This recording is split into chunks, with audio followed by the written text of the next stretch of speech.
आत्मा का सफ़र यह हमें बताता है कि हमारी आत्मा इस संसार में कैसे आई और कैसे यहाँ से मुक्ति मिल सकती है। यह बच्चों के लिए लिखी गई पुस्तक के आधार पर बनाया गया है, लेकिन बड़े लोग भी इसका पूरा लुत्फ़ उठा सकते हैं। उनको भी इस जानकारी को प्राप्त करके खुशी प्राप्त होगी, मुझे यही उम्मीद है। परमात्मा प्रेम का अलौकिक प्रकाश सागर था। इस विशाल सागर में प्रकाश की लाखों करोड़ों बूंदें थीं जो गहरी नींद सो रही थीं। क्योंकि वे सो रही थीं, उन्हें इस बात का अनुमान नहीं था कि परमात्मा कितना आकर्षक और प्रकाशवान है। हर एक बूंद प्रकाश के अथाह सागर परमात्मा का छोटा सा अंश थी। प्रकाश की हर नन्ही बूंद आत्मा कहलाई। तुम भी इन्हीं नन्ही बूंदों में से एक हो। अचानक परमात्मा के अंदर सृष्टि रचना की मौज उठी। उसने अपने में से शब्द और प्रकाश की जगमगाती अद्भुत लहर प्रकट की और इससे संपूर्ण सृष्टि की रचना कर दी। परमात्मा ने बनाए आकाश, ग्रह, सूर्य, चांद और सितारे बनाए, पर्वत, वादियाँ और रेगिस्तान, समुद्र, झीलें, नदियाँ और नाले, अत्यंत भव्य और सुंदर बनी है सृष्टि। परंतु इसका आनंद लेने के लिए इसमें कोई प्राणी नहीं था। इसलिए परमात्मा ने एक नाटक रचने का फैसला किया। उसने अपनी आत्माओं को पात्र और नवरचित सृष्टि को रंगमंच बनाया। वह स्वयं निर्देशक बना और अपने नाटक का नाम उसने जीवन रख दिया। लगभग सभी आत्माएं उसके नाटक में भाग लेना चाहती थीं, इसलिए परमात्मा ने उनसे कहा कि तुम प्रकाश के सागर अपने घर को छोड़कर सृष्टि के रंगमंच पर अभिनय करने के लिए नीचे जा सकती हो। लेकिन उन नन्ही बूंदों में से कुछ ऐसी थीं जो इस रचना में आने को बिल्कुल तैयार नहीं थीं। वे अपने स्वामी के साथ घर में ही रहना चाहती थीं, पर परमात्मा ने उनसे भी कहा कि जाओ, तुम भी मेरे नाटक के पात्र बनने का आनंद लो। तब परमात्मा ने हर आत्मा पर जो उसके साथ रहना चाहती थी मोहर लगा दी और उनसे वादा किया कि एक दिन मैं तुम्हें वापस तुम्हारे असली घर यहाँ अपने पास बुलवा लूँगा। बाकी आत्माओं से परमात्मा ने कहा कि अगर तुम भी कभी घर लौटना चाहो तो मैं तुम पर भी मोहर लगा दूँगा और अपनी अपार दया मेहर से निज घर वापस पहुँचने में तुम्हारी भी सहायता करूँगा। और इस तरह परमेश्वर की इच्छा अनुसार सभी नन्ही बूंदों ने अपना असली घर छोड़ दिया। अनेक शानदार और आश्चर्यजनक मंडलों में से होती हुई अंत में वे इस संसार के रंगमंच पर उतरीं और आज यहाँ हम रह रहे हैं। नाटक अब शुरू होने के लिए तैयार था। परमात्मा ने आत्मा को एक पोशाक पहना दी ताकि प्रकाश की हर नन्ही बूंद उसके नाटक जीवन में अपनी भूमिका निभाने के लिए तैयार हो जाए। आत्मा की इस पोशाक को शरीर कहते हैं। धरती पर हर आत्मा के शरीर की पोशाक पहनी हुई है। आत्मा जितने समय के लिए एक शरीर धारण करती है और जीवन के नाटक में निर्धारित भूमिका निभाती है, उसे एक जन्म कहा जाता है। कुछ आत्माओं को पेड़ पौधों के शरीर दिए गए, कुछ को कीड़े मकोड़ों, सांप, बिच्छुओं आदि के। कुछ आत्माओं को परमेश्वर ने मछलियों और पक्षियों के शरीर दिए और कुछ को पशुओं के। कुछ आत्माओं को उसने दी सबसे अद्भुत दात, मनुष्य शरीर। शरीरों की पोशाक पहने आत्माएं भिन्न भिन्न दिखाई देती हैं, पर अलग अलग शरीरों में छिपी ये सब प्रकाश और प्रेम की एक सी नन्ही बूंदें हैं। हम सब एक ही परिवार के सदस्य हैं, क्योंकि एक कुल मालिक परमात्मा ही सबका पिता है। हमें हर प्राणी के साथ दया, नम्रता और प्रेम का व्यवहार करना चाहिए, क्योंकि हर प्राणी के अंदर आत्मा का वास है। संसार में जो भी जीव हमें दिखाई देते हैं, उन्हें 5 श्रेणियों में बांटा जा सकता है। अगर उन्हें एक सीढ़ी पर देखें तो इस प्रकार दिखाई देंगे। हम मनुष्य सीढ़ी के सबसे ऊपरी डंडे पर हैं, क्योंकि हम समझ सकते हैं कि हम आत्माएं हैं, प्रकाश के महासागर की बूंदें हैं, केवल नाटक के पात्र नहीं। मनुष्य के सीढ़ी पर सबसे ऊपर होने में एक और भी अद्भुत रहस्य है, जिसका तुम्हें जल्दी ही पता चल जाएगा। पशु सीढ़ी के चौथे डंडे पर हैं, वे मनुष्य से नीचे हैं, क्योंकि वे यह समझ नहीं सकते कि वे आत्माएं हैं। पक्षी तीसरे डंडे पर हैं, वे उड़ तो सकते हैं, पर बुद्धि उनमें पशुओं से कम है। मछलियाँ, सांप, बिच्छू, कीड़े मकोड़े आदि दूसरे डंडे पर हैं, उसमें पक्षियों से भी कम बुद्धि है। पेड़ पौधे सबसे नीचे हैं, वे सबसे निचले दर्जे के जीव हैं। वे ना तो सोच सकते हैं, ना अपनी जगह से ही हिल सकते हैं। यह आत्मा ही है जो शरीर को जीवित रखती है, उसे भागने, दौड़ने, उछलने, कूदने, तैरने और उड़ने के योग बनाती है। जब नाटक में आत्मा की भूमिका समाप्त हो जाती है तो यह शरीर की पोशाक उतार देती है।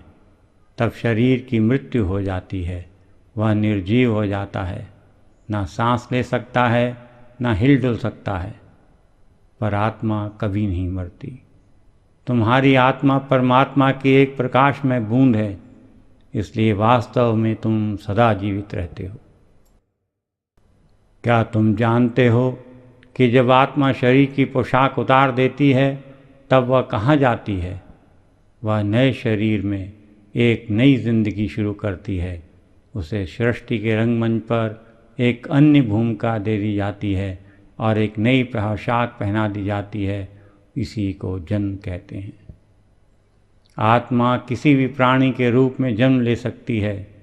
हो सकता है कि एक जन्म में तुम सेब के वृक्ष की भूमिका निभाओ और दूसरे जन्म में बाघ या मछली की पोशाक पहनो।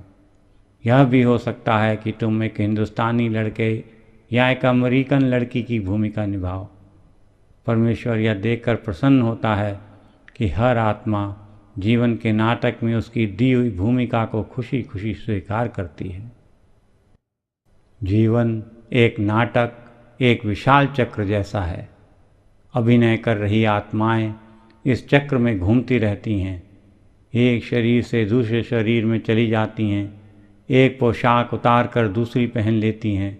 इस तरह से वे अपने लाखों करोड़ों जन्मों में अलग अलग भूमिकाएं निभाती हैं। परमात्मा ने अपना नाटक इस ढंग से रचा है कि यह एकदम वास्तविक लगता है। इसलिए उसकी आत्माएं यह बिल्कुल भूल जाती हैं कि वे केवल अभिनय कर रही हैं। कभी कभी जीवन में जो घट चुका है या घटने वाला है उसके बारे में उन्हें चिंता होती है, पर जो होता है उसके बारे में परमात्मा चिंता नहीं करता, क्योंकि वह निर्देशक है और जानता है कि जीवन केवल एक नाटक है।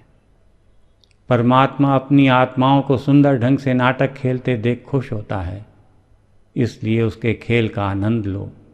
नाटक में जो कुछ भी तुम्हारे साथ हो रहा है उसमें खुश रहो और निर्देशक के प्रति कृतज्ञ बनो। जब कभी कोई दुखमय या कठोर दृश्य आ जाए तो याद रखो कि तुम केवल एक भूमिका निभा रहे हो।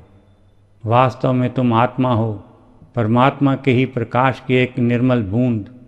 इसलिए उसका प्रेम, उसकी शक्ति और उसका गौरव सब कुछ तुम्हारे अंदर है। परमात्मा से बातें करो, उसका प्रकाश अपने अंदर महसूस करो। ऐसा महसूस करो कि वह तुमसे प्रेम करता है और तुम्हें नाटक में अपनी भूमिका भली भांति और साहसपूर्ण निभाने के लिए आवश्यक शक्ति दे रहा। इसी को परमात्मा का विश्वास करना कहते हैं। यदि तुम उसे सदा याद रखोगे और उस पर विश्वास करोगे तो अपने अंदर खुशी महसूस करोगे, चाहे जीवन के नाटक में कुछ भी होता रहे। जब परमात्मा चाहता है कि कोई आत्मा घर लौट आए तो वह उसके अंदर गहरे अकेलेपन की भावना जगा देता है और उसे ऐसा लगता है जैसे उसका कुछ खो गया हो। यह परमात्मा का आत्मा को याद दिलाने का एक निराला ढंग है कि उसका असली घर इस संसार में नहीं बल्कि प्रकाश के सागर में है, जहाँ से वह आई है। मनुष्य शरीर को इतना महत्वपूर्ण इसलिए माना जाता है क्योंकि केवल इसी शरीर में आत्मा परमात्मा का नाटक सदा के लिए छोड़कर अपने घर लौट सकती है। परमात्मा ने हर मनुष्य के अंदर एक अदृश्य और गुप्त द्वार रखा हुआ है। यह द्वार एक गुप्त मार्ग की ओर खुलता है जिस पर चलकर आत्मा अनेक आश्चर्यजनक मंडलों में से होती हुई प्रकाश के सागर परमात्मा तक पहुंच सकती है। और ठीक वैसे ही जैसे परमात्मा ने शुरू में वादा किया था, वह दया और प्रेम से परिपूर्ण अपने ही परम शक्ति को नीचे संसार में भेजता है ताकि वह मोहर लगी आत्माओं को ढूंढकर उनके निज घर वापस ले आए। इस परम शक्ति को सतगुरु कहते हैं। सतगुरु ने हमारे तुम्हारे जैसा ही मनुष्य शरीर धारण किया होता है, पर सतगुरु वास्तव में प्रकाश के सागर परमात्मा की अद्भुत लहर होता है। यह जीवन के नाटक में से मुहर लगी आत्माओं को चुनकर घर वापस ले जाने के लिए ही संसार में आता है। ये आत्माएं सतगुरु की ओर इस तरह खींची चली जाती हैं जैसे मधुमक्खियां शहद की ओर। सतगुरु हमें हमारे असली घर के बारे में बताता है और हमारे अंदर परमात्मा का प्यार भर देता है। जब कोई मनुष्य सच्चे दिल से प्रकाश के सागर में वापस जाना चाहता है तो उसे सतगुरु उसकी युक्ति सिखा देता है। उस आत्मा को वह अपनी आत्मा का स्पर्श प्रदान करता है जिसमें दोनों प्रेम के अटूट बंधन में बन जाते हैं। सतगुरु उस आत्मा को घर वापस पहुंचाने का वचन देता है। सतगुरु उस मनुष्य को सिखाता है कि कैसे आंखें बंद करके शांत और स्थिर बैठकर प्रेम पूर्वक परमात्मा को याद करना है। ऐसा करने से वह कुछ समय के लिए जीवन के नाटक में अपनी भूमिका के बारे में सब कुछ भूल जाता है। उसका मन इतना शांत और स्थिर हो जाता है कि उसे अपने अंदर परमात्मा के घर से आ रहे शब्द की लहरों का अद्भुत संगीत सुनाई देने लगता है और उस शब्द धारा का चमचमाता प्रकाश दिखाई देने लगता है जो महासागर परमात्मा में ही वापस जा समाता है। एक दिन गुप्त द्वार खुल जाता है और उसके पीछे छुपा हुआ रास्ता दिखाई देने लगता है। हर्ष से पुलकित आत्मा दहलीज को लांघकर एक नए आकर्षक जगत के सितारों में जगमगाते प्रकाश में प्रवेश करती है। हर रोज शब्द और प्रकाश की संगीतमयी ज्वल धारा के साथ आत्मा उस गुप्त मार्ग पर आगे ही आगे बढ़ती चली जाती है और फिर प्रकाश से जगमगाते उस मंडल में एक विचित्र घटना घटती है। आत्मा को आनंद विभोर कर देने वाला एक दिव्य दृश्य दिखाई देता है। सद्गुरु का अद्भुत नूरी स्वरूप, केवल शब्द और प्रकाश की धारा का बना स्वरूप, खुशी से नाचती हुई आत्मा उसमें समाकर सद्गुरु के प्रेम प्रबल प्रवाह में बहती हुई अपने घर की ओर खींची चली जाती है। यह गुप्त मार्ग सद्गुरु और आत्मा को अनेक सुंदर अनूठे अलौकिक मंडलों में से ले जाता है और अंत में आखिरी मोड़ मुड़ते ही वे क्या देखते हैं? दूर, बहुत दूर उनका स्वागत कर रही घर के प्रकाश की उज्ज्वल किरणें परमात्मा से मिलने के लिए आतुर और प्रेम में डूबी हुई आत्मा तेजी से आगे बढ़ती जाती है जब तक कि वह परमात्मा के द्वार पर नहीं पहुंच जाती। और फिर प्रकाश की कौन में द्वार खुलता है। सद्गुरु आत्मा को, उस नन्ही बूंद को पुनः उस प्रकाश के महासागर में विलीन कर देता है और परमपिता परमात्मा में समाई आत्मा सदा के लिए सुख, शांति और आनंद में रहने लगती है।